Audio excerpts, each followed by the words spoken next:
parle même au cœur même des épreuves. Alors c'est facile à dire, on ne peut pas parler des épreuves à la place de ceux qui souffrent, bien sûr, mais dans le mot épreuve, il y a le mot preuve. Mais il nous faut apporter les preuves de notre foi. Et cette foi, c'est cette confiance. Confiance que Dieu ne se révèle pas d'abord dans une gratification sensible. Oui, Dieu nous emmène progressivement beaucoup plus loin que les guili-guili, en forme de satisfaction sensorielle. Non, le Seigneur nous emmène beaucoup plus profond, au cœur même d'une réflexion plus profonde, mais surtout au cœur même de notre esprit, parce que ce n'est pas tant nous qui allons vers Dieu, finalement. C'est Dieu qui vient vers nous. Et comme c'est Dieu qui vient vers nous, c'est lui qui va habiter l'espace à sa matière. Et donc il nous faut faire vraiment confiance que le Seigneur, par la foi, et seule la foi nous justifie, nous ajuste à Dieu, que Dieu vraiment est présent.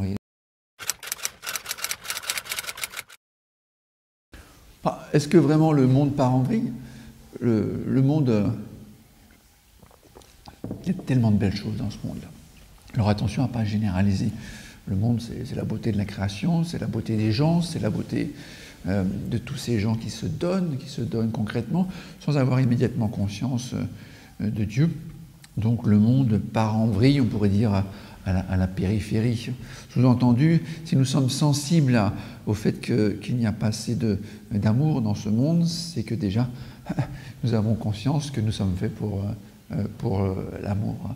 Alors, Dieu se révélera, il se révélera par notre sourire, par notre bonjour, par ce merci que nous allons adresser d'abord les uns aux autres, cette fameuse amitié sociale à laquelle le pape nous invite, pouvoir se rencontrer, se reconnaître, collaborer ensemble, et puis partir à l'aventure de la surprise de l'autre, l'accueillir, le reconnaître dans son identité.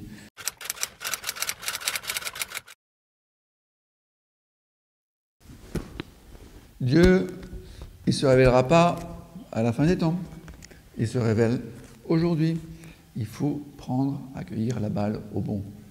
Dieu nous donne sa grâce, il nous la donne tous les jours. Tous les jours est un cadeau de présence. Ce n'est pas nous qui allons vers Dieu, c'est Dieu qui vient vers nous, qui joue à cache-cache, mais à cache-cache où il se laisse trouver pour autant que nous l'accueillons. Accueillons sa grâce. Comme nous prenons une balle au bond, et même si ça peut être un peu difficile, ça peut nous tirer de l'avant, ça nous tire en arrière. On n'est jamais parfaitement en équilibre pour attraper un ballon et pour tirer dedans. Mais reconnaissons toujours que la grâce de Dieu, elle est présente. Accueillir au présent la présence comme un présent. Et la grâce, c'est ce qui est gratuit. Et en grec, la grâce, c'est la même chose que la joie. Alors réjouissons-nous dans l'instant présent, surtout ne nous perdons pas dans les soucis à venir.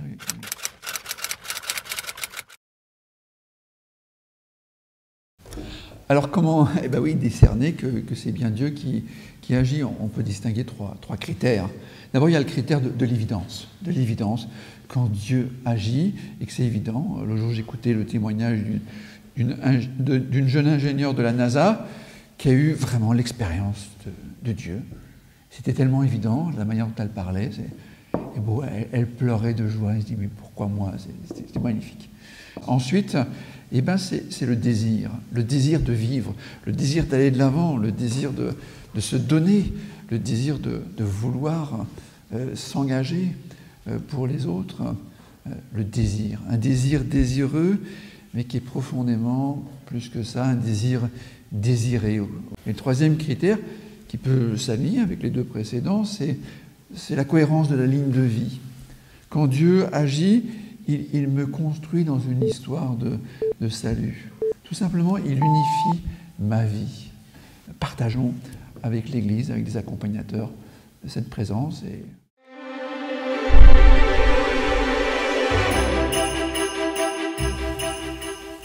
Noël, c'est la lumière.